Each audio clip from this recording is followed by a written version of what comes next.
Bonsoir tout le monde, merci d'être là pour ce débat sur l'internationalisme organisé par la revue Ballast, revue qui est publiée mais qui est aussi sur Internet, où on a un débat pour lequel on accueille donc Frédéric Lordon et Olivier Besancenot.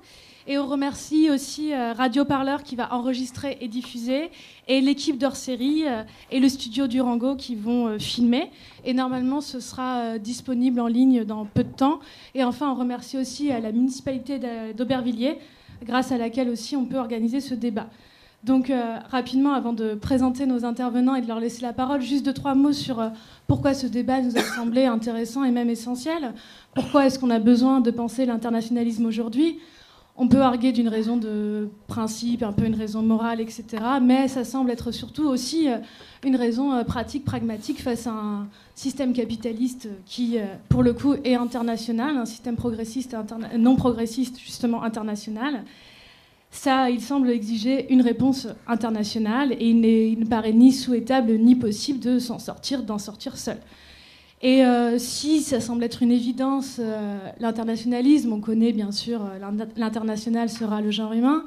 La question de comment y parvenir et voire même de comment le définir, ça semble être bien plus compliqué. On va aborder justement ces points-là.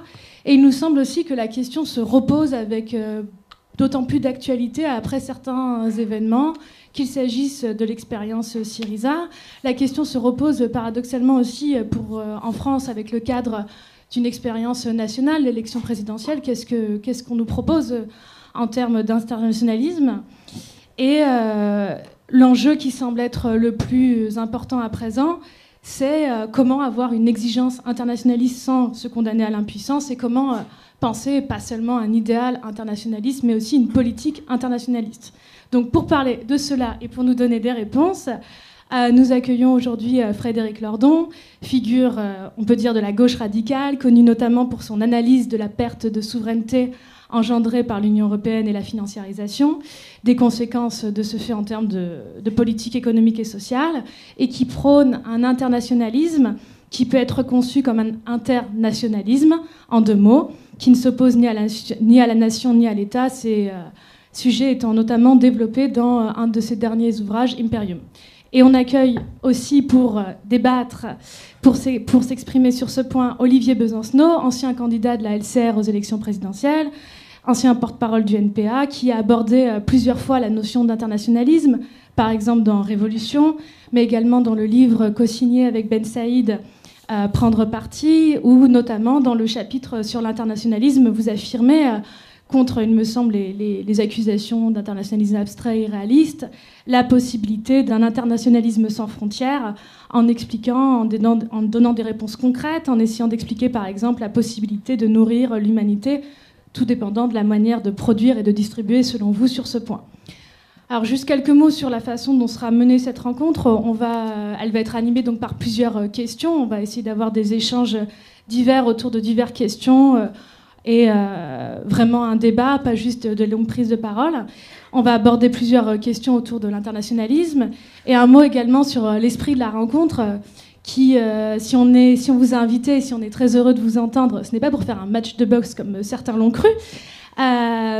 Certes, vous avez des positions qui sont différentes, mais qui ont évolué, qui peuvent évoluer.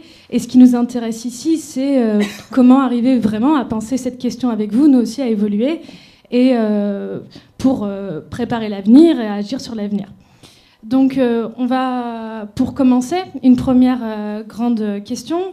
Ça va être bien entendu la question de comment penser l'internationalisme par rapport aux question de l'Union européenne, de l'euro, question qui s'est posée bien sûr par rapport à Syriza, qui se pose par rapport à l'élection présidentielle. C'est un enjeu qui est clivant et cela devient une option de plus en plus assumée pour certains de quitter l'Union européenne, de sortir de l'euro.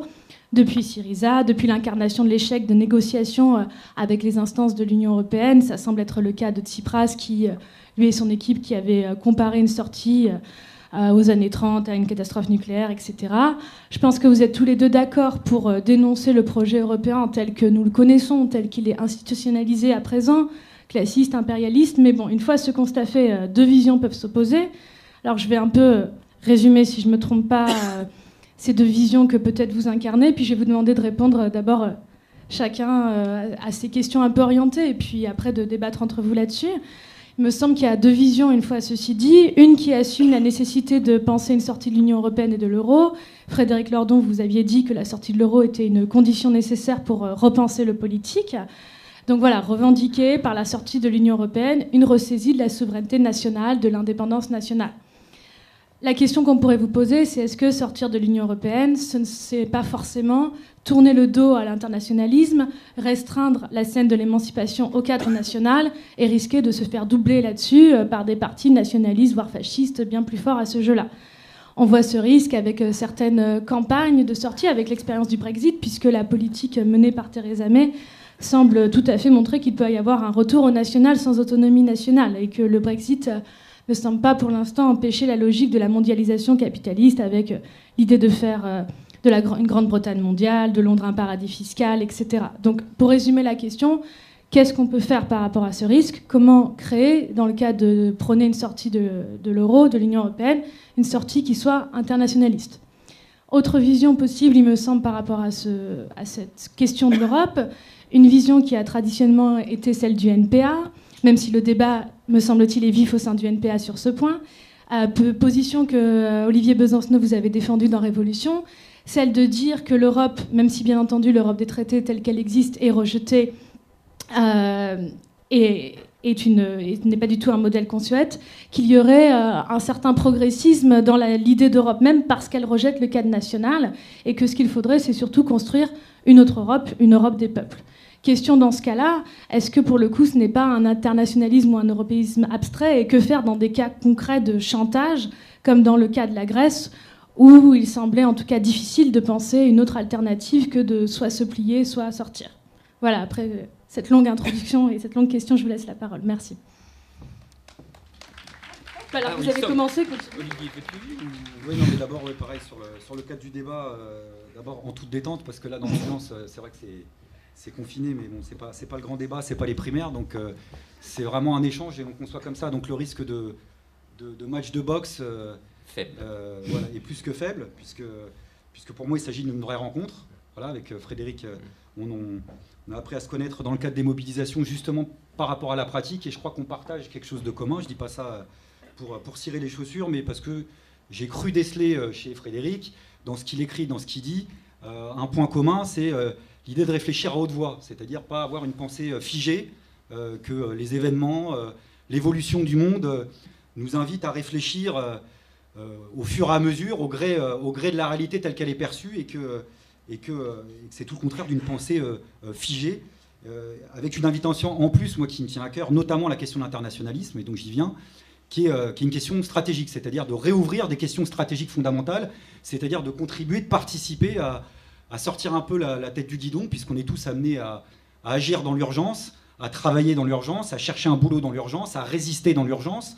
Les résistances, il faut les organiser, il faut les coordonner, c'est compliqué. Je ne reviens pas sur toutes les mobilisations qui ont lieu sur les quartiers populaires, dans les luttes pour l'écologie radicale, sur la loi travail. Mais on voit que c'est compliqué à un moment donné d'essayer de prendre de la distance et de réfléchir au programme, au contenu, à la perspective et aux questions stratégiques. Et la question d'internationalisme, elle en fait partie. Alors sur la question européenne, pour le prendre par ce biais-là, même si on aurait pu le prendre de façon différente, mais prenons-le par ce biais-là, ça rejoint exactement mon introduction, c'est-à-dire que, comment dire, il y a l'évolution de la société telle qu'elle est, et il y a les échéances concrètes. Et ce qui s'est passé en Grèce, c'est un événement politique majeur, qui fait qu'évidemment, le NPA, au-delà de ces débats vifs, je crois que tu as dit, on a toujours des débats vifs au NPA, c'est tout à fait vrai, mais on essaye aussi de cogiter, de se prendre la tête pour adapter nos positions en fonction du temps réel. Et là, on a eu un laboratoire, on a eu les travaux pratiques de ce que pouvait constituer une tentative de politique alternative dans le cadre de l'appartenance à l'Union européenne. Et on a eu la volonté de la part de la Troïka de faire une démonstration éminemment politique. On n'avait plus rien à voir avec l'économie, puisqu'on lit, on le répète, avec ce que la Banque Centrale Européenne avait mis sur la table en termes d'argent de planche à billets. J'allais dire, quelques semaines auparavant, il y avait largement de quoi racheter l'entièreté de la dette grecque, même d'un point de vue économique. Et quand je dis d'un point de vue économique, c'est-à-dire d'un point de vue même compatible du point de vue des critères de l'économie capitaliste. Ils ont décidé de ne pas le faire pour des raisons éminemment politiques, parce qu'il s'agissait de faire une démonstration pas simplement en Grèce, mais à tous les peuples d'Europe, qu'une politique alternative à l'austérité était contradictoire avec l'appartenance à l'Union européenne. Et évidemment, dans ce cadre-là, ça veut dire concrètement que la question de la sortie de l'euro était posée. Et nous, on était solidaires de ceux qui pensaient que c'était un passage nécessaire, mais pas une fin en soi. Et c'est là où la discussion rebondit. Ça veut dire que nous, notre courant politique a toujours, alors, au-delà des formules, hein, nous, on a toujours combattu l'Union européenne, on a toujours milité pour qu'on sorte de cette Europe-là. C'est-à-dire de son cadre institutionnel, de ces traités qu'on a combattus à maintes et maintes reprises.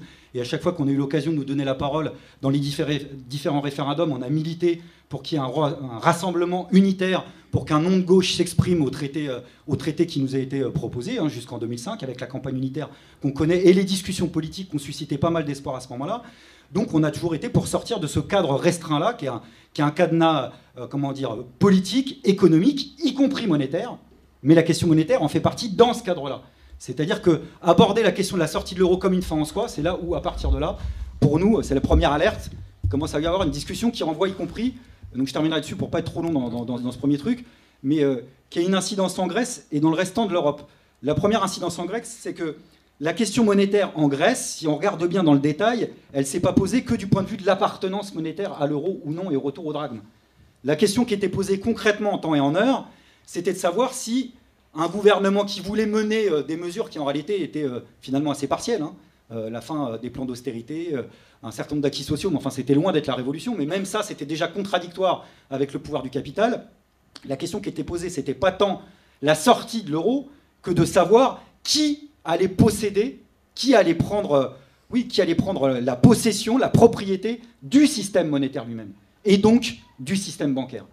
Puisque c'est bien ça la question qui est posée derrière la dette grecque, derrière la spéculation sur la dette grecque, c'est-à-dire à qui appartiennent les crédits, qui spécule sur quoi, les banques françaises, les banques allemandes. Et de ce point de vue-là, toutes les campagnes internationalistes qui ont abouti, par exemple, à l'audit grec, ont été menées justement depuis le CRDTM, par Éric Toussaint et d'autres camarades qui militent depuis 20, 30, voire même peut-être un peu plus, mais je ne vais offenser personne, pour l'annulation de la dette. De mémoire, dans mes premiers pas de militantisme, j'ai commencé à militer en 1989 pour une grande manifestation qui s'appelait Ça suffit comme si, qui avait été organisée à l'époque par différents courants politiques, dont la LCR, des cathos de gauche de la JOC, Jeunesse ouvrière chrétienne, par Renaud à l'époque où il embrassait un petit peu moins les forces de l'ordre. Et on a eu un grand concert, une grande manifestation sur l'idée d'annuler la dette du tiers-monde. L'actualité de la dette, à l'époque, c'était surtout dans le tiers-monde. Et puis la crise du système capitaliste faisant, c'est une réalité qui a rattrapé, y compris l'Union européenne. Et c'est ma deuxième, et je termine là-dessus, alerte, c'est qu'il y a une nuance fondamentale pour moi qui rejoint le débat sur la question nationale. Alors que contrairement à ce qui a pu dire ici ou là, moi j'ai absolument pas peur de la question nationale, c'est pas une question qui m'effraie.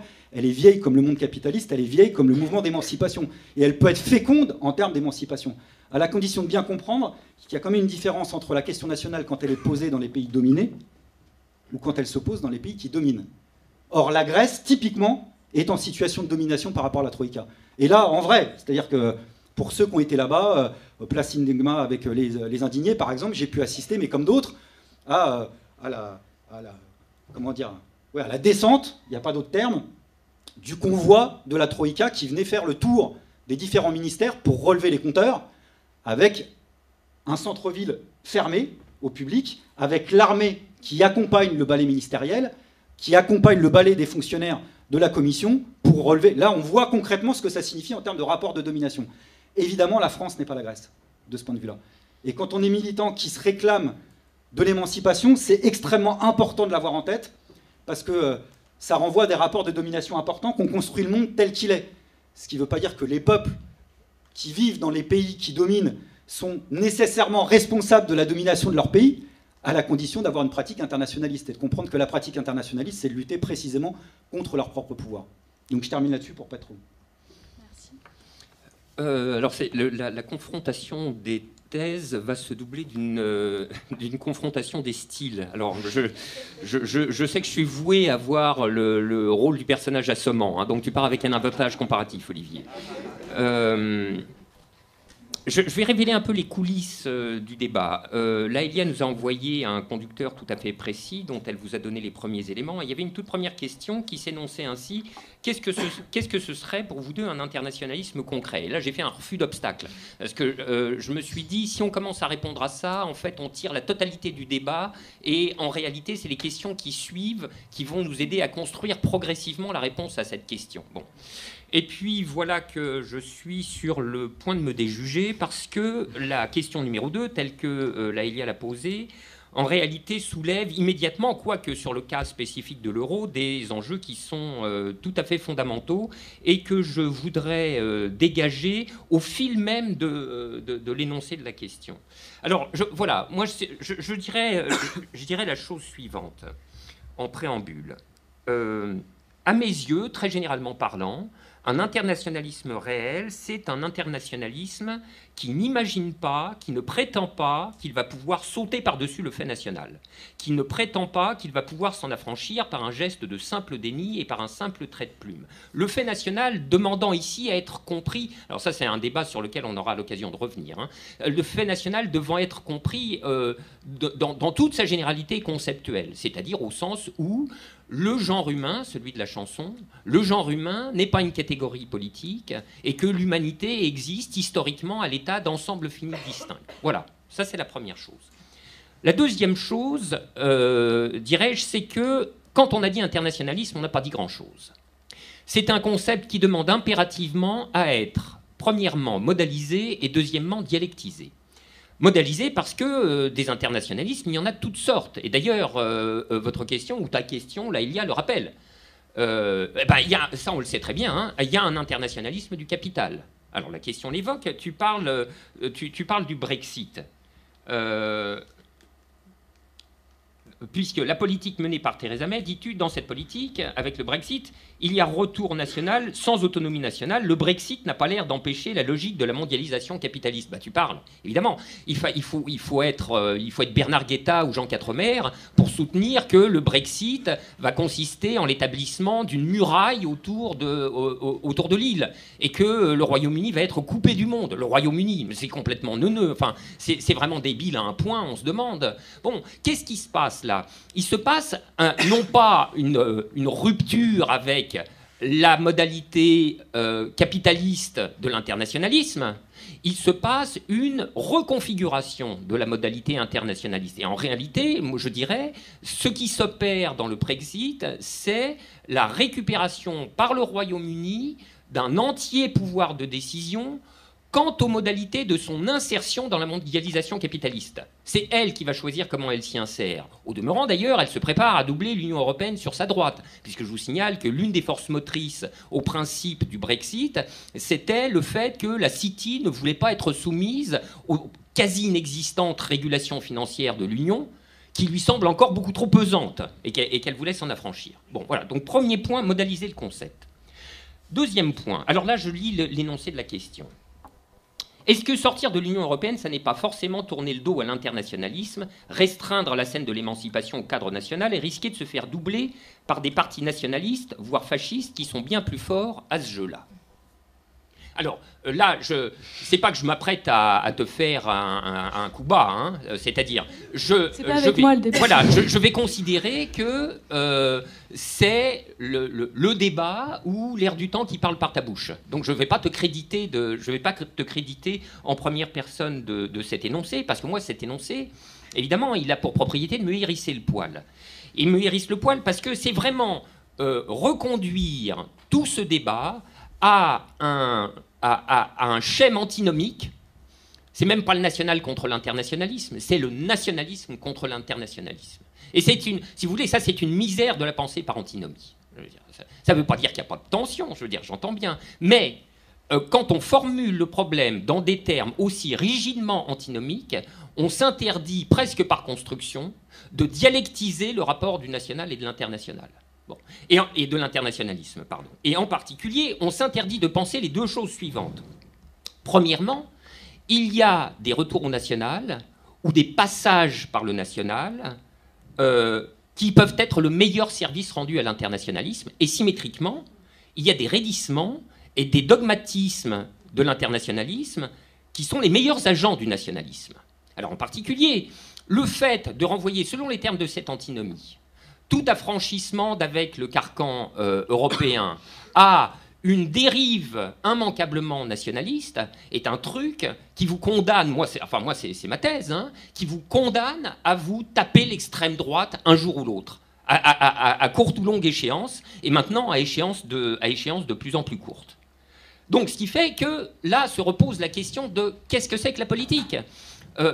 Évidemment, c'est pas moi qui vais dénier qu'il y a des sorties de droite.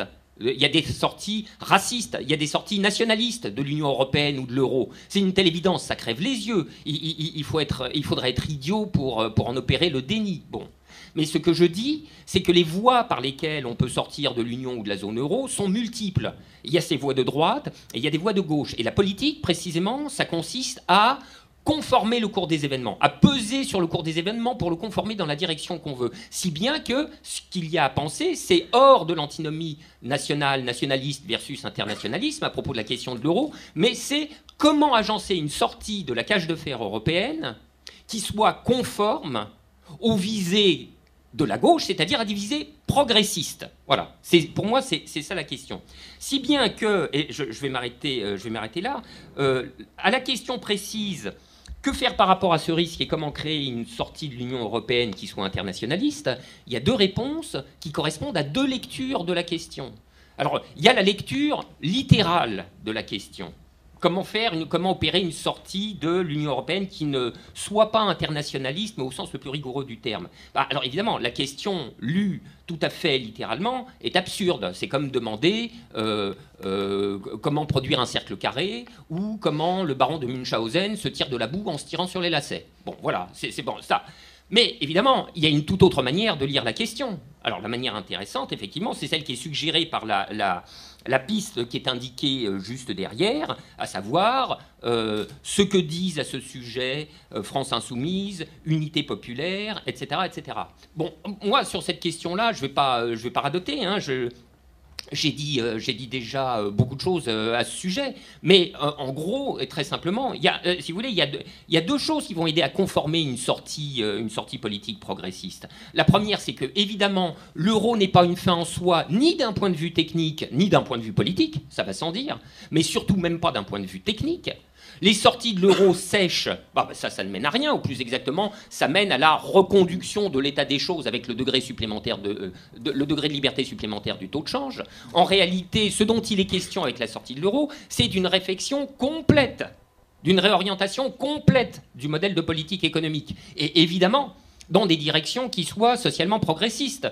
Alors avec mainmise sur les banques, arraisonnement des marchés de capitaux, etc. etc. Toute une série de choses dont on reparlera peut-être dans un instant. Et puis le deuxième volet de cette sortie de l'Union par la gauche, c'est évidemment de, désertant relativement la forme proprement économique, et je serais presque tenté de dire économiciste de l'internationalisme, de pousser les gaz dans tous les autres compartiments du jeu. Bon, alors là, on n'a que le choix hein, sur la circulation des touristes, des étudiants, des chercheurs, des artistes, de ce que vous voulez, les traductions croisées des œuvres, les enseignements croisés des histoires. Il y avait par exemple, il n'y a pas très longtemps, il y avait un parlement européen des écrivains. Bon, voilà, c'est une excellente chose. Alors, je dis, ça touche la classe sociale des écrivains et des intellectuels, sans doute. Donc c'est un petit quelque chose, mais c'est déjà un quelque chose. Donc c'est dans la déclinaison de tout ce genre d'idées que réside la définition, entre guillemets, de gauche de la sortie de l'Union européenne. Merci. Pour rebondir sur ce que vous avez dit, vous avez évoqué tous les deux la question de nation-internationalisme. Frédéric Lordon, vous dites qu'il y a une dialectique possible entre les deux, que des fois le passage par le national c'est le meilleur moyen pour accéder à l'internationalisme, des fois non. C'est quelque chose que vous avez revendiqué plusieurs fois. Olivier Besancenot, là, vous disiez que vous n'aviez pas peur non plus de la question nationale, qu'on peut la revendiquer quand on est un pays dominé, que la France n'est pas la Grèce. Si on revient sur cette question du rapport entre national et internationalisme, quel peut être un rapport dialectique entre les deux positif, entre guillemets? Parce qu'Olivier Besancenot, quand vous dites la France n'est pas la Grèce, on pourrait vous répondre oui, mais la France peut devenir la Grèce. À quel moment est-ce que du coup la France peut revendiquer, vous voyez, dans votre logique, peut ou doit ou devra passer par cette case nationale. Donc si on peut revenir sur ce point, et Frédéric Lordon, est-ce que vous pourriez revenir sur qu'est-ce que ce serait un bon rapport dialectique pour le coup entre national et internationalisme? Est-ce qu'on pourrait revenir du coup sur le rapport entre comment penser l'internationalisme par rapport à la nation, par rapport à ce que vous venez de dire? Mais oui, il faut approfondir cette discussion-là et puis mettre les pieds dans le plat, parce que moi, c'est cette discussion-là qui m'intéresse. Et quand je parle de rencontres et de discussions, pas pour mettre des points de vue forcément d'accord, mais vraiment pour réfléchir, je ne le ferai pas avec tout le monde de la même manière dans la gauche radicale. Je le dis franchement, parce qu'aujourd'hui, dans la gauche radicale, il y a une grande régression politique qui, au nom de ces questions qui sont objectivement posées et qui doivent être discutées, en profite pour, sciemment, inconsciemment, j'en sais rien, mais pour reculer sur des terrains essentiels qui sont la liberté de circulation, la liberté d'installation. Voilà.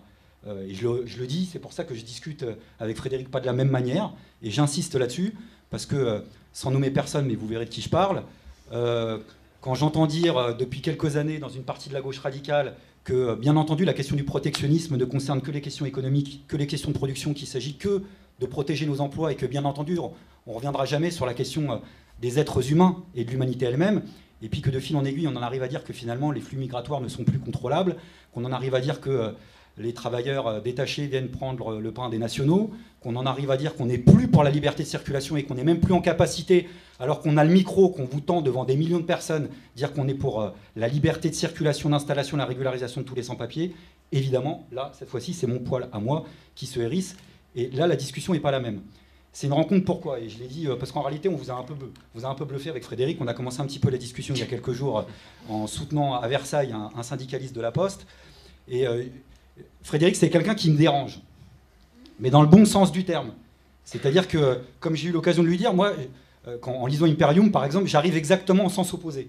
C'est-à-dire, vous êtes dans une boîte, j'arrive exactement au sens opposé, c'est-à-dire j'arrive avec des aspirations, des sujets de préoccupation qui sont à peu près à l'opposé des siennes, dans la logique qui l'anime. C'est-à-dire que moi, mais parce que c'est mon parcours, c'est mon histoire militante, je suis maintenant, je peux le dire, et je suis en capacité aujourd'hui de ne plus tenir ma langue, donc je le fais volontiers, je suis obsédé par la question de la bureaucratie, c'est-à-dire comment se fait-il que les mouvements d'émancipation jusqu'à présent dans l'histoire aient été captés et été raptés par une bureaucratie. Donc cette question m'obsède dans la pratique d'aujourd'hui.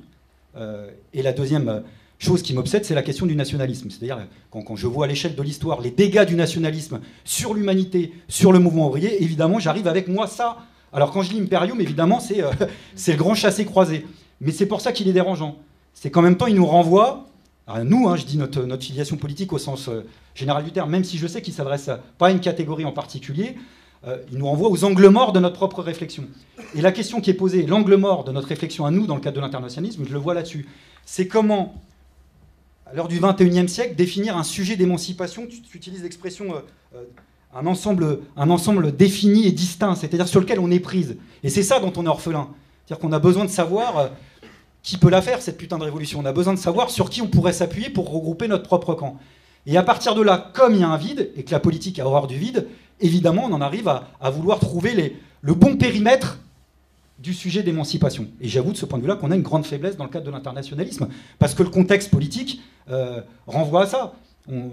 Chaque stade de développement de la société est particulier. Je pense qu'au début du siècle dernier, quand le mouvement d'émancipation était tel, les réflexes de classe étaient tels, les espérances politiques étaient telles, qu'en effet, le dépassement des frontières était quelque chose, pas d'inné, mais d'instinctif. Si vous lisez Jan Valtin, par exemple, son parcours sans patrie ni frontières, c'est l'histoire d'une génération entière qui vit, c'est une belle expression, l'organisation de la contagion, c'est une très belle expression, en temps et en heure. Aujourd'hui, on n'est plus dans ce contexte-là. Pourquoi? Parce qu'il y a le bilan politique d'un siècle qui est passé, que les espérances politiques, elles ont du plomb dans l'aile, que les idées socialistes, communistes, progressistes ont été discréditées par deux drames, le stalinisme et la social-démocratie. Et donc, je crois qu'on ne peut pas couper à ce sujet-là. Alors, pour répondre à ta question, moi, en lisant Frédéric, je cogite de plus en plus, et je crois que j'ai envie de dire, je suis internationaliste sans guillemets. Et je vais essayer d'expliquer pourquoi. Internationaliste sans guillemets. Pourquoi sans guillemets? Parce que l'internationalisme avec un trait d'union, pardon, le trait d'union, ça voudrait dire qu'en gros, l'internationalisme, c'est l'organisation de la contagion, c'est l'union des peuples organisés en nations, l'union généreuse, hein, y compris des peuples organisés en nations, mais toujours, tel que je le conçois moi, avec l'idée que le cadre de la souveraineté, qu'à la primeur, qu'à la primauté, ça reste le cadre national. Et moi, en effet, dans ce cadre-là, je suis pour un dépassement, et je l'assume. Alors ça renvoie peut-être à une discussion sur l'internationalisme concret, l'internationalisme imaginaire. L'internationalisme concret, je pense qu'on essaie tous d'en être, même si, mon Dieu, à quel point on est très loin du compte. Il suffit de voir tout ce qu'on ne fait pas actuellement pour la Guyane, où la question coloniale et nationale se pose, paradoxalement.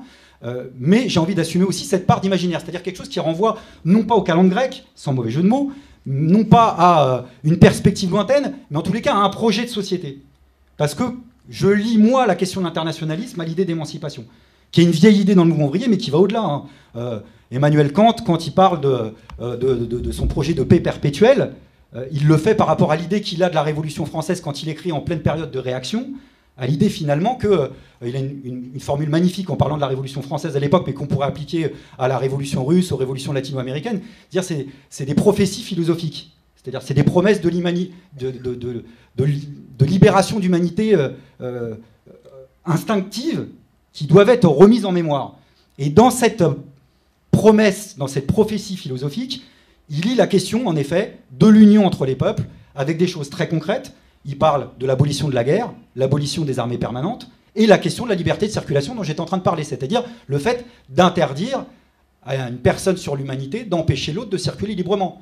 Parce que tous ceux qui vous expliquent aujourd'hui qu'il faut empêcher telle ou telle personne d'aller à un coin ou à l'autre du globe, ils n'imaginent pas une seule seconde qu'on puisse leur faire à l'envers. Et ça renvoie à des rapports de domination qui sont, d'après moi, inacceptables dans le cadre de la gauche radicale. Une fois que j'ai dit ça, je termine là-dessus.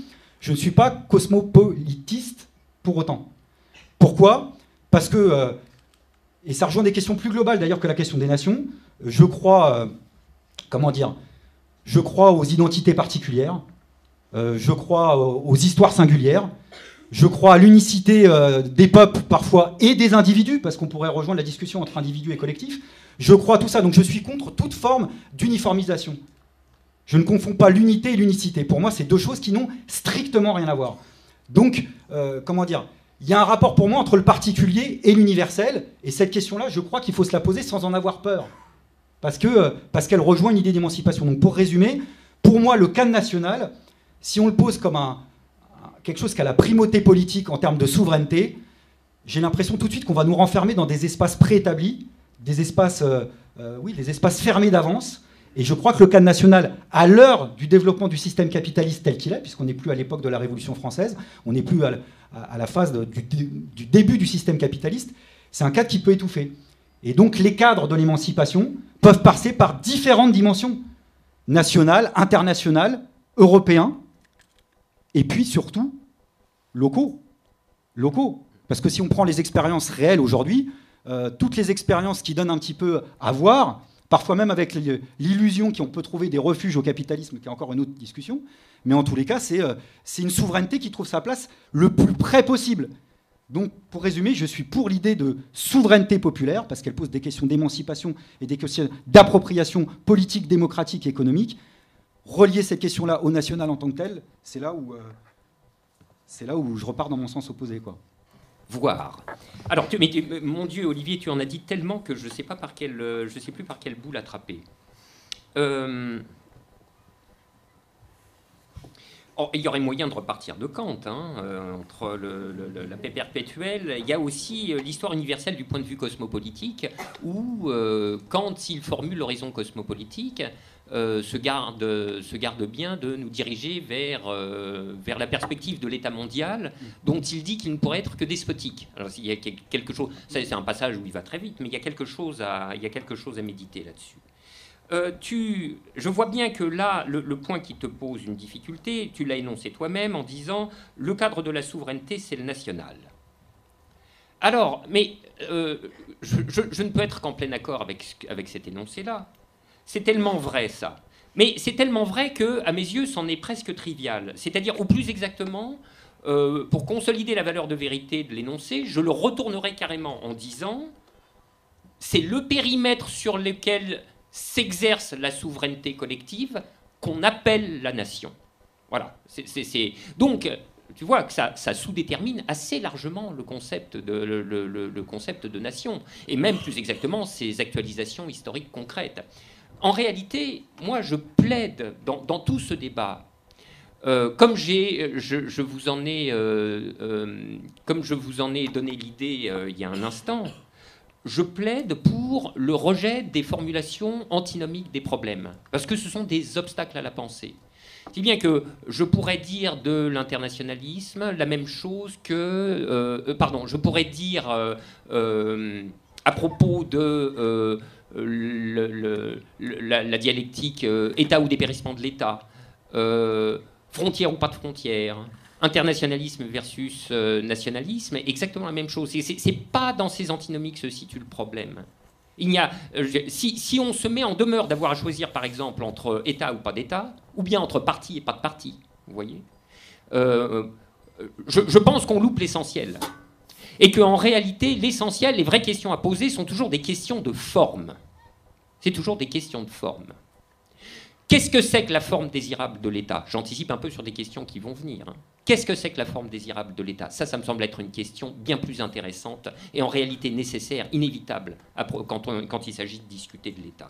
Alors, maintenant, sur cette discussion de l'articulation de la souveraineté et du national, je veux dire que là, pour moi, enfin, dans le débat public, il y a eu énormément de confusions, et des confusions conceptuelles. Par exemple, j'ai toujours été sidéré d'entendre ces gens qu'on qualifie d'européistes, vous voyez, se revendiquer d'un dépassement du principe de la souveraineté, d'un dépassement du principe de l'État-nation. Alors, c'est Jürgen Habermas qui s'est fait le spécialiste de ce genre de thèse dès le tout début des années 2000. Or, la chose m'apparaît conceptuellement aberrante, précisément pour la raison que je viens d'indiquer tout à l'heure. Nation est le nom qui est conventionnellement donné à l'espace de réalisation du principe de souveraineté. Par conséquent, si l'effectuation de la souveraineté s'opère toujours sur un périmètre défini, alors dont les modalités de connexion avec l'extérieur, là aussi, c'est là la question. Mais le périmètre, il est défini. Voilà. Le périmètre est défini. Alors, évidemment, par construction, dès lors qu'on a accordé le principe de souveraineté populaire, par construction, on reste dans le principe national, mais simplement sous des actualisations historiques qui peuvent être extrêmement différentes. Il est tellement évident que le projet de constitution d'une communauté politique européenne, avec une citoyenneté européenne, un langage de puissance européenne, par opposition au bloc des États-Unis, à la Chine, etc. Vous voyez toute cette salade qu'on a entendue, qui est par construction le discours souverainiste étatique, je vous signale. Raisonner en termes, il faut être gros pour s'opposer, pour contrebattre la puissance des États-Unis ou la puissance de la Chine, c'est soi-même tenir un discours de puissance. Bon, le passage à une communauté politique européenne ne réalise rigoureusement aucun dépassement des principes de la souveraineté et de l'État-nation, pourvu qu'on soit capable de comprendre ces deux termes à un niveau adéquat de généralité. Et alors moi, mon exemple favori, c'est celui des Bavarois, des Palatins, des Rhénans, des Wurtembergeois et des Prussiens qui, au milieu du XIXe siècle, se seraient gargarisés, en faisant l'unité allemande, de dépasser le principe de l'État-nation. Vous voyez que peu de temps après, ça devient très vite ridicule comme prétention. Bon, eh bien, derrière les projets, en tout cas derrière les projets européistes de construction européenne, il y a une logique étatico-souverainiste. Voilà. Alors évidemment, ça c'est un truc inaudible pour, encore une fois, pour les quatre mers, etc. Bon. Mais conceptuellement, je vois pas comment on pourrait objecter à ça. Alors pour terminer, tu as fait part de tes obsessions et c'est même pas que je pourrais dire que j'ai les miennes, parce qu'en l'occurrence, les miennes sont les tiennes. Je partage exactement les deux mêmes. Moi, ce qui m'obsède, c'est effectivement comment résister à cette fatalité de la dégénérescence institutionnelle. Alors tu la qualifies de bureaucratique, à raison, mais pour moi, il y a quelque chose de profondément inscrit dans les logiques institutionnelles mêmes, et comment résister au fléau du nationalisme. Et alors, en effet, c'est pour ça que j'éprouve le besoin de dialectiser le national et l'internationalisme. Alors, j'ai peu répondu à la question de Laëlia, où j'y avais répondu tout à l'heure. Il y aurait beaucoup d'autres choses à dire. Je me souviens de cette phrase qu'on prête à Saint-Jean Monnet, qui consiste à dire « Ah, si c'était à refaire, il aurait fallu commencer par la culture ». Alors j'ai appris plus tard que la citation était apocryphe, mais c'est pas très grave finalement. Faisons comme si elle était vraie. Alors là, pour le coup, il y a quelque chose de fondé. C'est-à-dire que l'ingénierie de la construction des communautés politiques ne se fait pas dans des bureaux. C'est ça, si vous voulez. C'est que ça répond à des processus historiques dont on sait quelles ont été les temporalités, parce que l'histoire nous les a donnés à voir, dont on sait quels ont été les procédés dans la constitution des États-nations, dans leur circonscription actuelle, et dont on sait surtout que ces procédés ne sont plus disponibles. Parce que la constitution de l'État-nation français, pardonnez-moi, mais ça n'a pas été un dîner de gala. Dans l'histoire politique jusqu'à présent, dans l'histoire de la constitution des ensembles politiques, les processus d'unification se sont opérés avec une brutalité et une violence inouïes pour imposer l'unification linguistique, monétaire, métrologique, fiscale, et tout ce que vous voulez. Il a fallu réduire par la force, c'est-à-dire par l'écrasement, les hétérogénéités qui étaient rétives. Or, c'est comme ça qu'on fabrique des entités.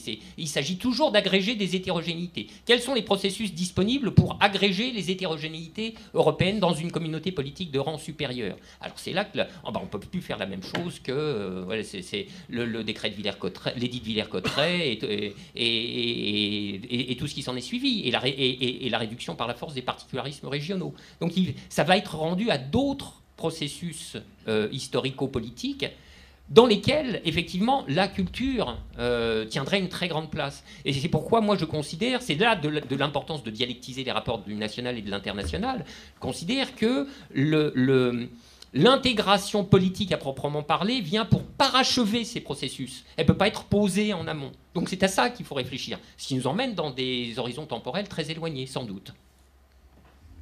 Est-ce que vous voulez rebondir sur ce qu'a dit Moi, je peux rebondir sur plein de sujets, parce que il est vraiment dérangeant, Frédéric Lordon.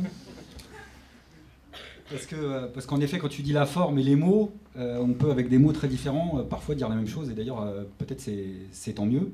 Donc, continue à discuter de ces mots et du sens qu'ils peuvent avoir.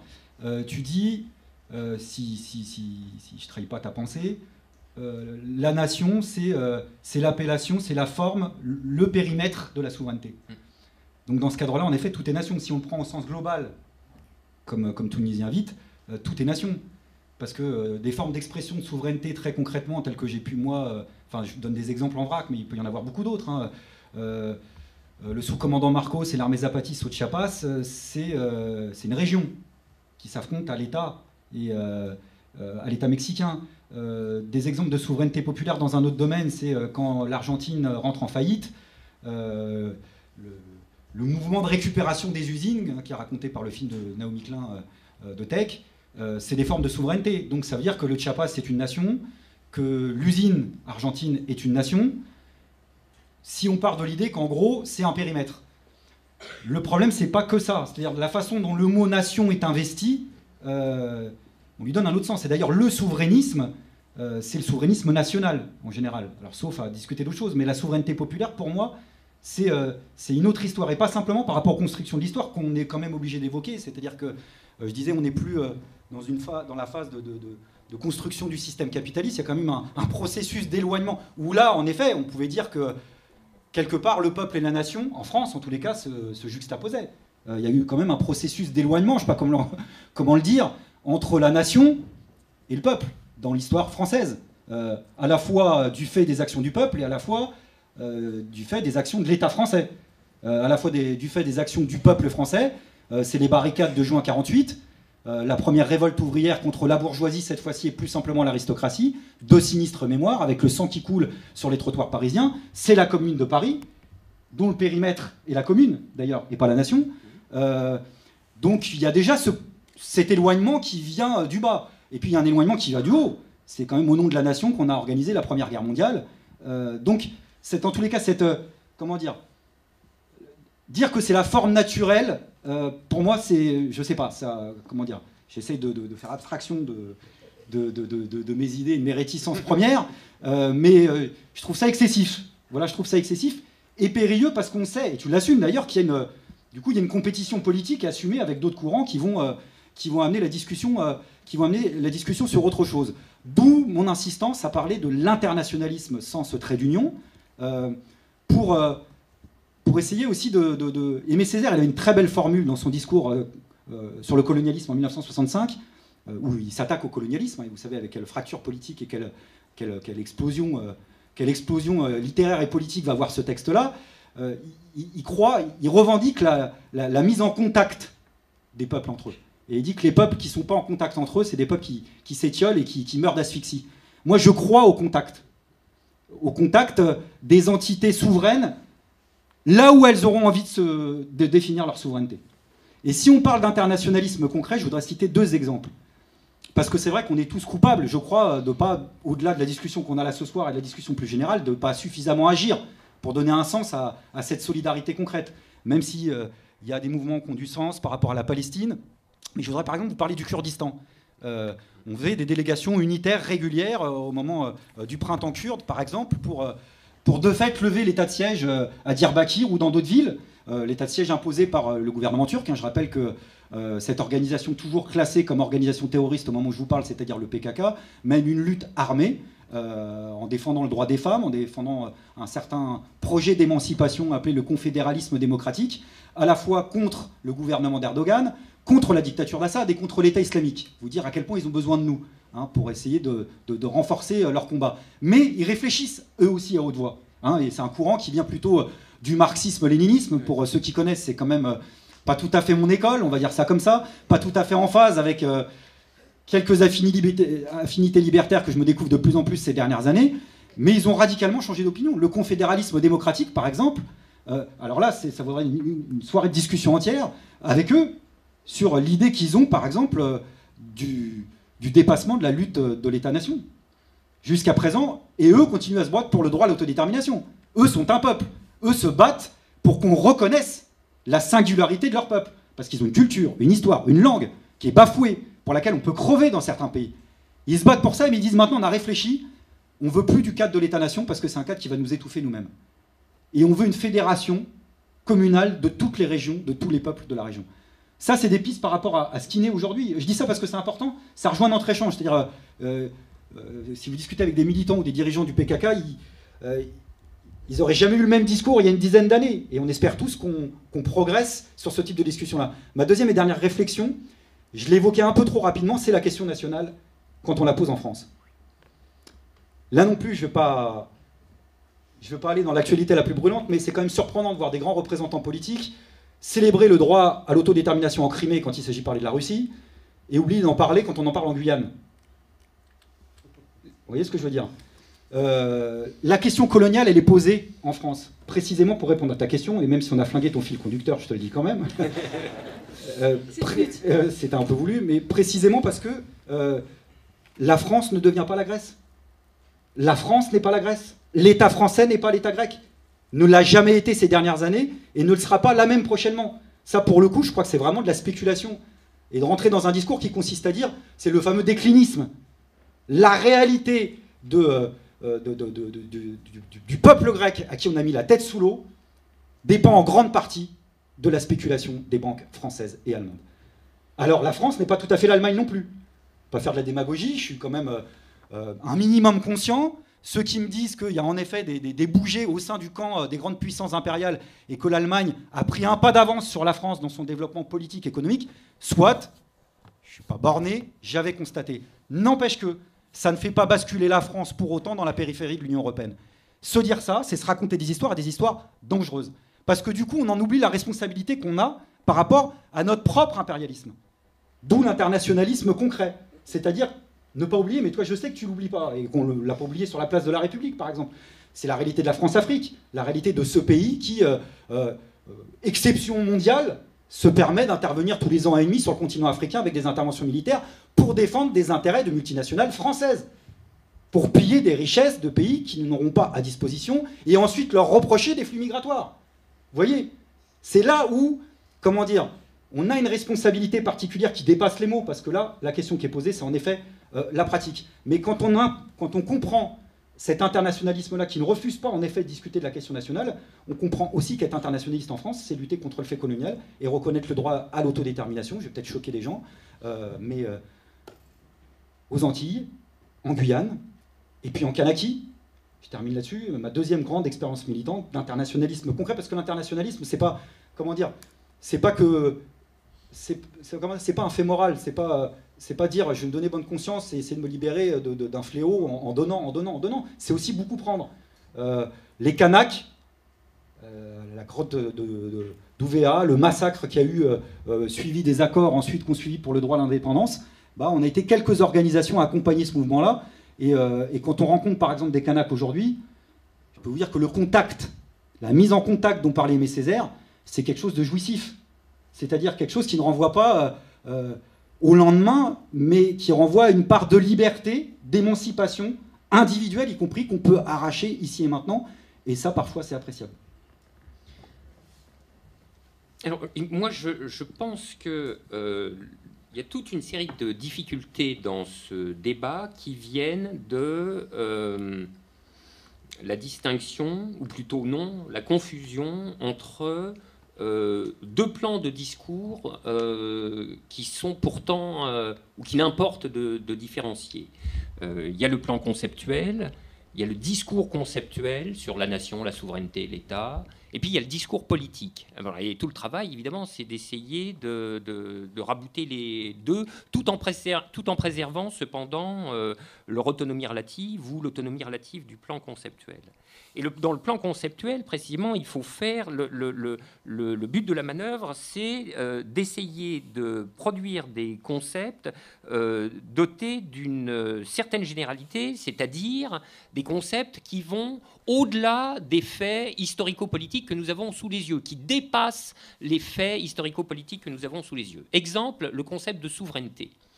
Conceptuellement parlant, j'ai l'habitude de définir le concept de souveraineté comme la souveraineté, c'est le nom d'un décidé collectif. Voilà, ça c'est une définition conceptuelle. Bon, n'est-ce pas? Alors évidemment, vous voyez bien si on a déjà acquis un résultat, mais du point de vue politique, tout est encore à faire. Parce que si dire que la souveraineté se définit conceptuellement par la maxime « c'est nous qui décidons », et moi, personnellement, je ne vois pas comment on peut opposer quoi que ce soit à cette conception-là de la politique. Ou alors, si vraiment... Et donc, je ne vois pas comment on peut se débarrasser de la catégorie de souveraineté dans la pensée du politique. Si quelqu'un a une meilleure manière de penser la politique, ou une manière de penser la politique hors de cette catégorie de la souveraineté, telle que je viens de la définir, alors j'achète, qu'il me la présente. Mais en même temps, dire la souveraineté, c'est nous qui décidons, alors ça ouvre la porte immédiatement à toute une série de questions que j'ose à peine qualifier de subsidiaires, tant elles sont importantes. Première question, quel est le périmètre de ce nous? C'est qui, nous? Deuxième question, comment ce périmètre est-il évolutif? Troisième question, comment on rentre dans le nous? À quel titre on peut être admis dans le nous? Quatrième question, comment les différents nous entrent-ils en rapport? Vous voyez bien qu'en déclinant ces quatre questions-là, on a tout un champ de réponses politiques possibles qui vont du pire nationalisme jusqu'à ce que j'appelle l'internationalisme réel, n'est-ce pas? Alors, de même pour le concept de nation. Si vous voulez, il faut faire la distinction entre le principe conceptuel du national et ses réalisations historiques particulières. C'est-à-dire, il faut que la pensée du national ne se laisse pas obnubiler par les nations historiques présentes et soit capable d'aller au-delà de cette vision des nations historiques présentes. Et c'est pour ça que je proposais le retournement de ta formule, Olivier, en disant « nation est le nom qu'on donne au périmètre sur lequel s'effectue, sur lequel s'exerce le principe de souveraineté. » Bon, alors, évidemment, du coup, ça conduit à voir de la nation là où on n'a pas l'habitude d'en voir. Mais pas partout, en effet. Là, tu as raison. On ne peut pas dire toute communauté souveraine est nation. toute décision, tout périmètre de décision collectif fait nation. C'est exact, là il manquerait des choses. Alors oui, effectivement, une association de pétanque ne fait pas une nation. Pourtant, j'en connais. Oui, je me doute, elles sont fort honorables, hein, ça j'en suis bien certain. Donc qu'est-ce qu'il faut ajouter à nous décidons pour envisager de dire qu'on a affaire à une nation? Alors je dirais deux choses. Premièrement, la généralité d'une forme de vie. Deuxièmement, le nombre. Alors le nombre en tant que ce qui distingue, me semble-t-il, une nation à proprement parler d'une simple communauté, c'est qu'on fait nation avec des gens qu'on ne connaît pas. Et peut-être même qu'on ne rencontrera jamais. Et ça, c'est vraiment la différence avec une communauté au sens usuel du terme, si tu veux, qu'on pourrait définir par le fait que, à peu de choses près, tout le monde y connaît tout le monde. Bon, alors c'est ça. Alors, voilà, on fait nation française avec des gens qu'on ne connaît pas. Puis alors qu'ils ne gagnent pas à être connus, hein, d'ailleurs. Parce que des fois, quand on en rencontre, on se dit, mon Dieu, mais alors je suis dans le même bateau que ces gens-là. En général, c'est l'expérience des transports hein, qui est frappante de ce point de vue. Les transports un peu longs, hein, où on va se supporter pendant longtemps. Vous voyez, genre en train ou en avion. Donc, il y a des gens venus de partout, là, qui se retrouvent dans un tube en métal, et puis après, qui vont se rééparpiller. Bon, puis alors, pendant ce temps, pendant 2 heures, 3 heures, on les entend parler. Alors, parfois, c'est dur à supporter. Et on a du mal à imaginer qu'on fasse nation avec eux, qu'on ait quelque chose de commun avec eux. On se dit, mon Dieu, mais je ne veux pas vivre avec ces gens-là, du tout, du tout. Bon, et pourtant, si. On ne les connaît pas, on ne les rencontre pas, ou exceptionnellement, mais heureusement, on oublie, etc. Donc voilà, c'est ça la nation. Du coup, l'usine, ton usine argentine, ah ben non, c'est pas une nation. C'est comme le club de pétanque, si tu veux. L'usine, c'est un collectif souverain, mais qui est constitué autour de finalités partielles, tellement limitées qu'elles n'embrassent pas la totalité des aspects d'une forme de vie. Bon, donc l'usine, c'est pas une nation.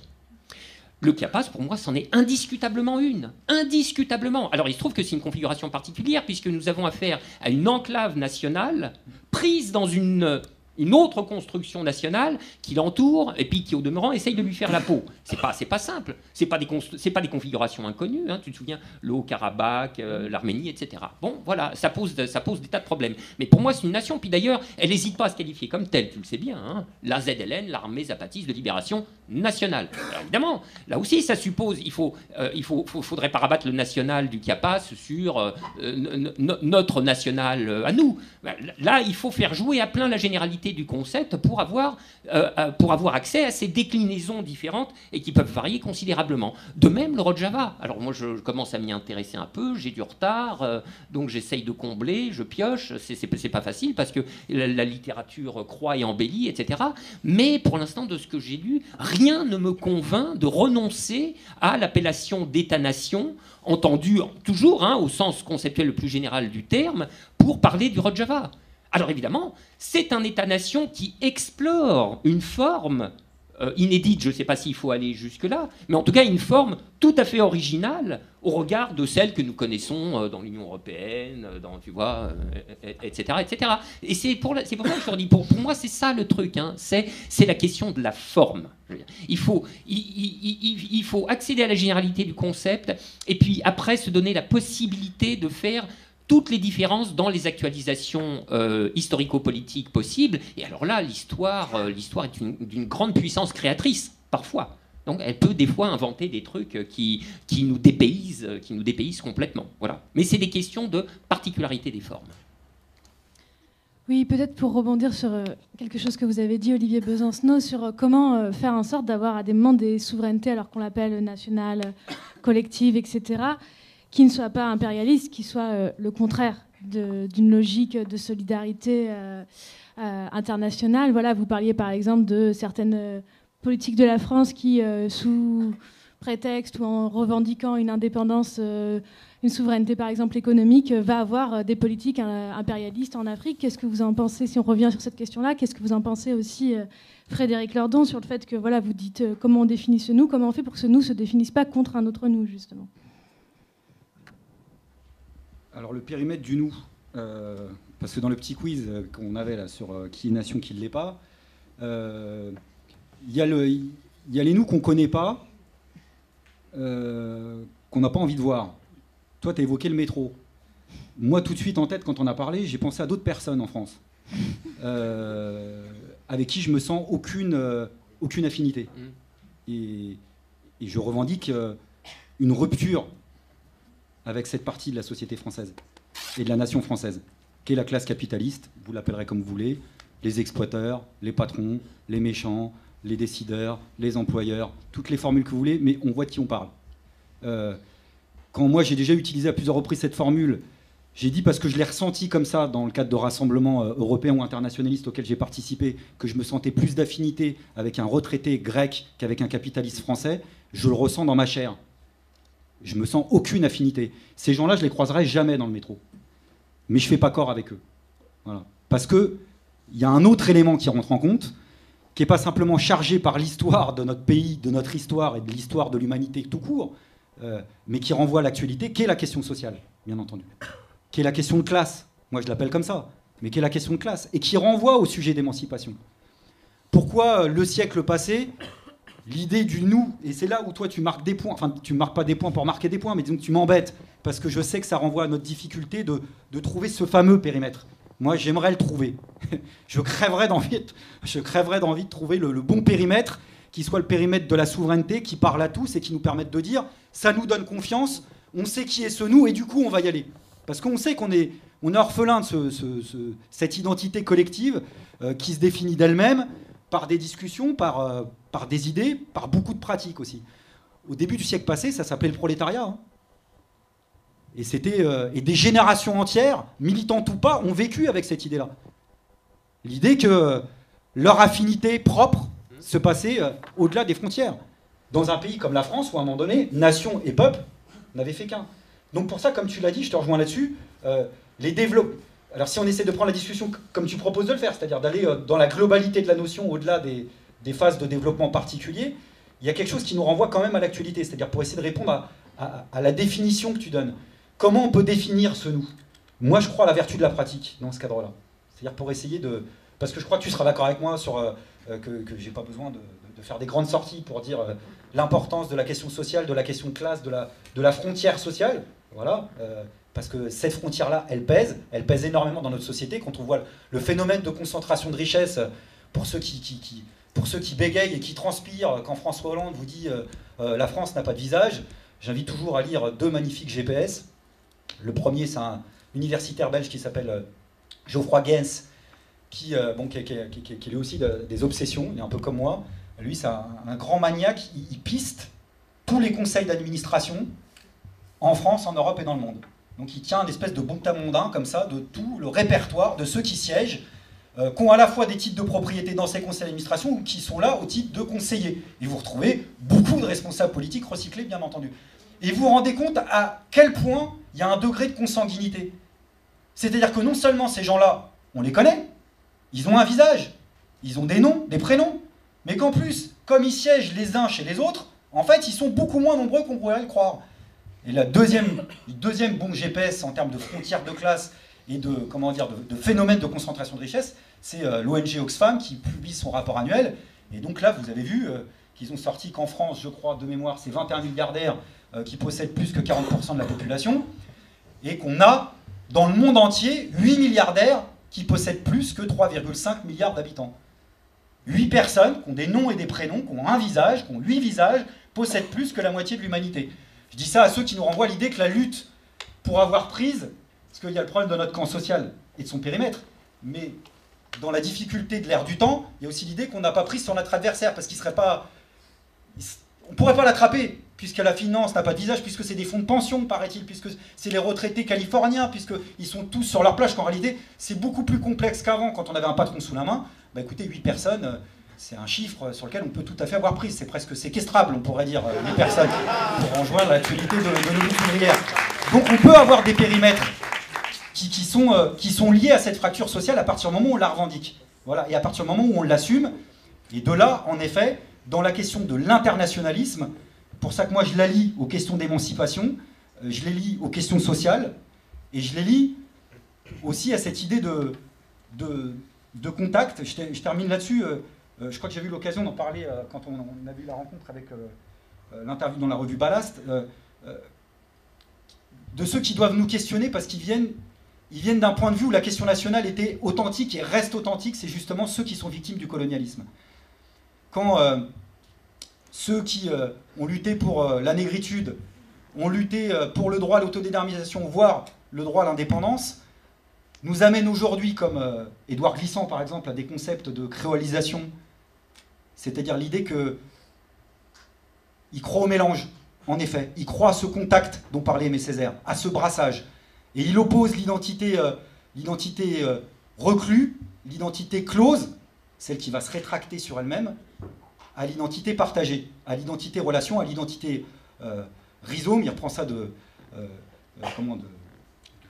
Deleuze, sur l'idée que le rhizome, à la différence de l'arbre et de ses racines, c'est quelque chose qui va connecter des choses qui, entre elles, sont différentes et va renvoyer des traits qui ne sont pas les mêmes.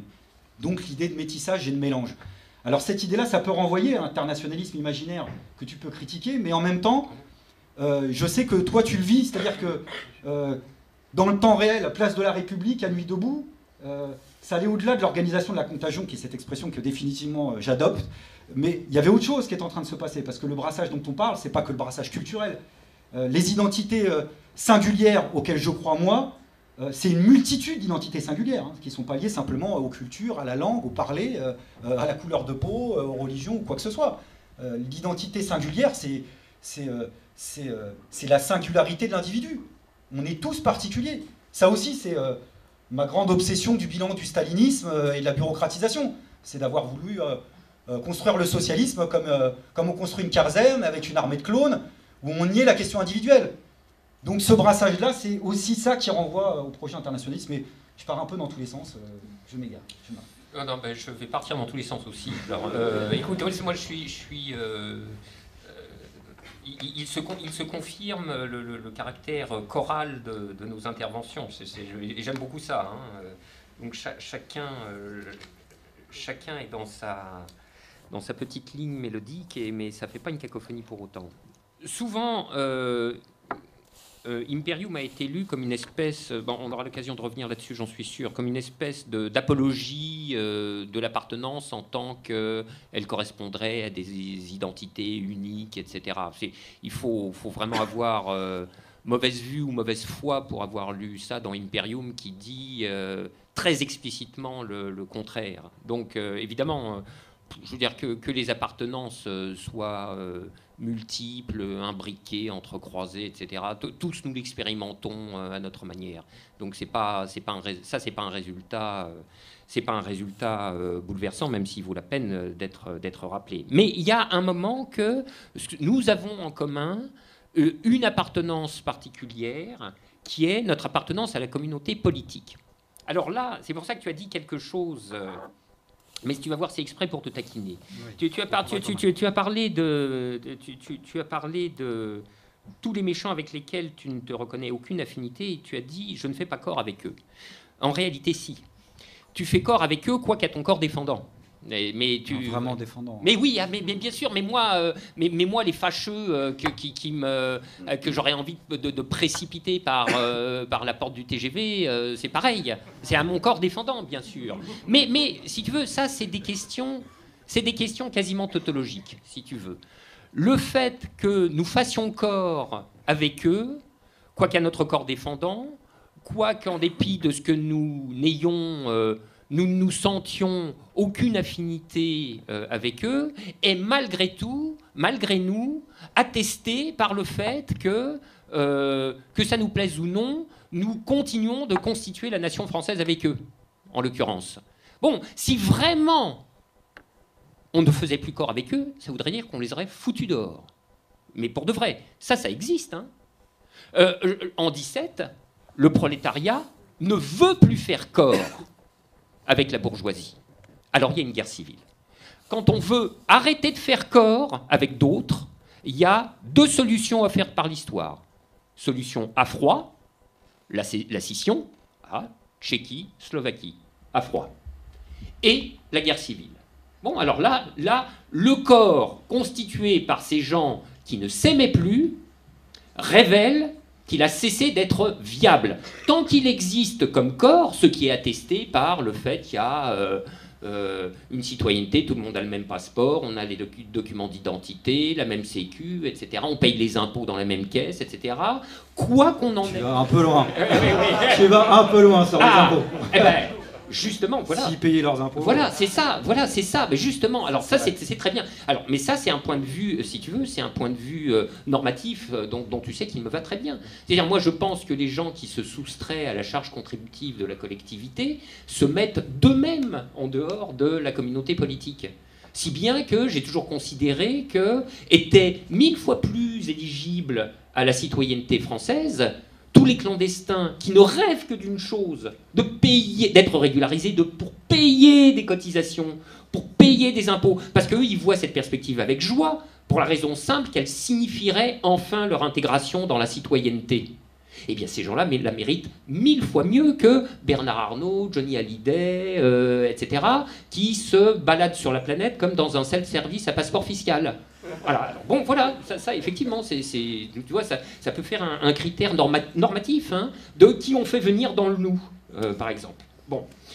Mais, tu vois, moi j'ai toujours été très impressionné par ce propos de Shlomo Sand. Tu dis, le titre de son livre doit être Comment j'ai cessé d'être juif. Bon.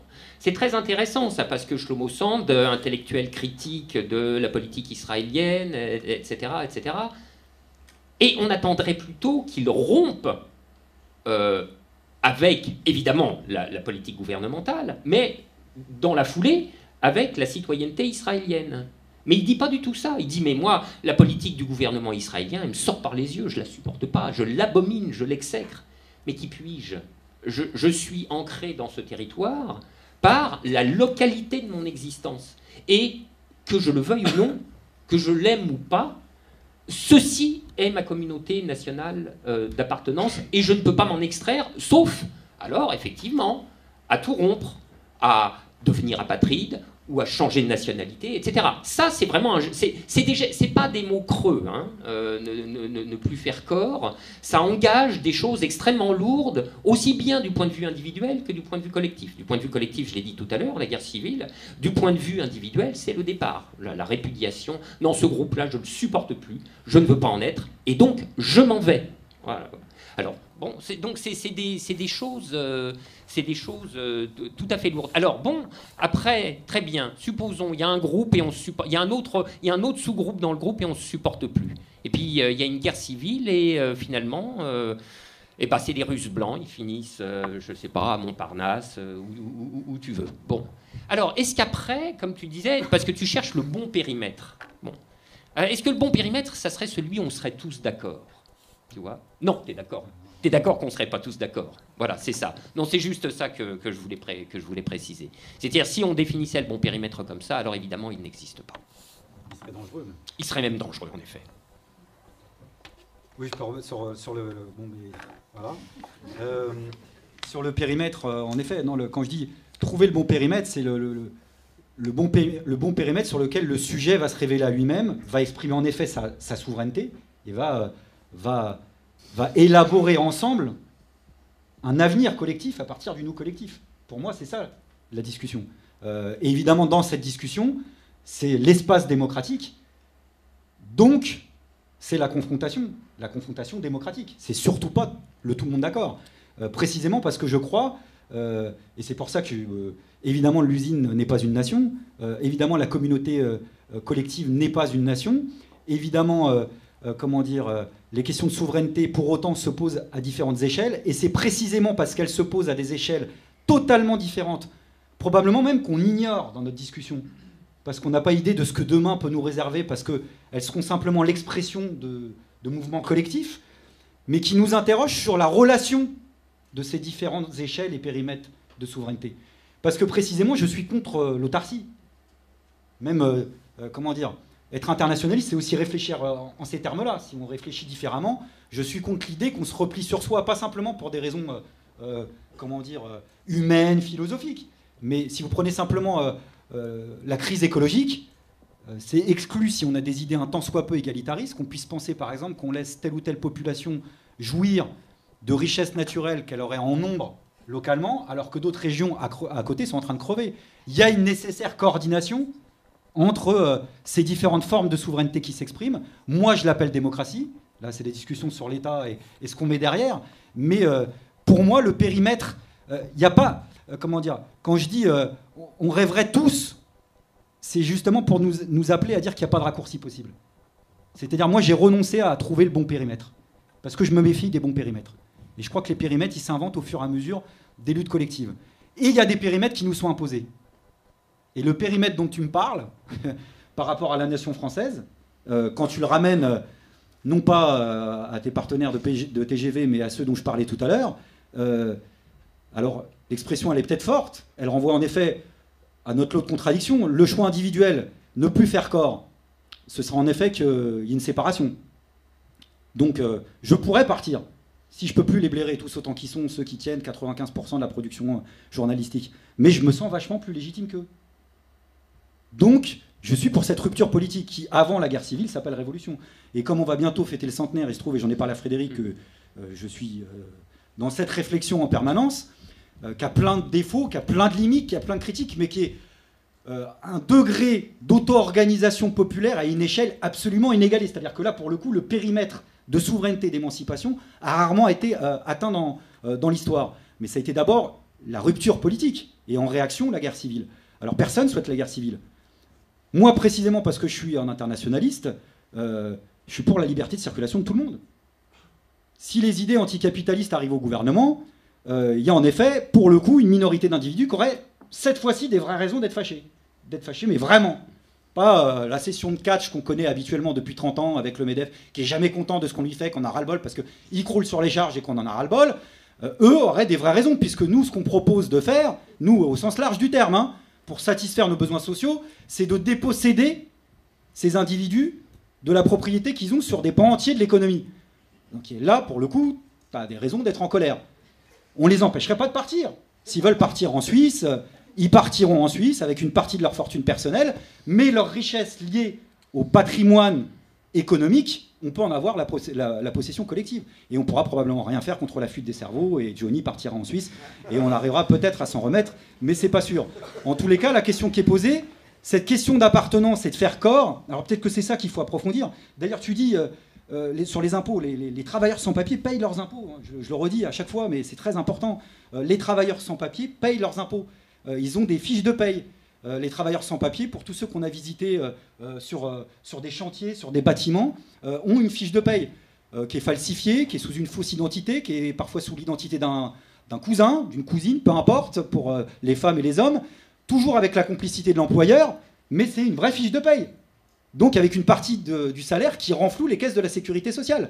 Sauf que comme c'est des travailleurs sans papier, quand ils ont un pet de santé et qu'ils ont un accident, par exemple, dans leur chantier, ils ne vont pas bénéficier des prestations pour lesquelles ils ont pourtant renfloué. C'est-à-dire, je dis ça parce que c'est toujours, à chaque fois que vous entendez autour de vous, vous savez le discours de Le Pen qui dit ils sont au crochet de la société, etc.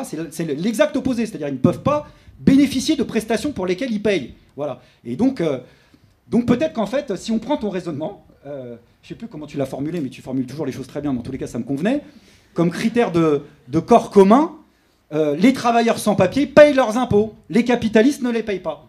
Donc d'un certain point de vue, tu l'as dit, ils se mettent en dehors, d'eux-mêmes en dehors de la communauté, ce qui est bien la preuve que, au-delà de la localité, au-delà du fait qu'en effet, on peut peut-être vivre parfois dans les mêmes villes, se croiser et avoir des affinités liées à l'histoire du pays où on vit, ce corps politique-là, pour moi, oui, il s'agit de le scinder sur la bonne fracture, qui est une fracture pour moi majoritaire. C'est-à-dire c'est pas d'opposer les uns aux autres, mais c'est de donner un sens à la propriété collective. Donc voilà, il y a beaucoup de choses d'autres encore. Mais Excusez-moi, je ne veux pas vous couper. Ouais. Je sens que vous avez envie de répondre, etc. Mais juste pour vous signaler qu'on a quand même un temps à gérer et que du coup, vu qu'on veut laisser aussi le temps à la salle de réagir, de poser des questions, on a encore un petit peu de temps. Mais voilà, est-ce que vous voulez répondre? Est-ce qu'on pourrait... Vous vouliez dire un mot, non, mais juste peut-être alors un mot de conclusion. Comment là, si on deviez résumer, même si c'est pas forcément facile, comment vous définiriez votre conception de l'internationalisme, du combat internationaliste? Quelle est je sais pas, sur quoi il faudrait se concentrer, votre modèle, votre inspiration actuellement. Si vous pouviez dire un mot de synthèse chacun avant qu'on laisse la parole à la salle. Moi, je botterais volontiers en touche sous prétexte, et qui n'est pas un prétexte, qui est une vraie bonne raison d'ouvrir le débat. D'accord. Pareil ? Ah oui. Bon, Pas mieux. ouvrons le débat.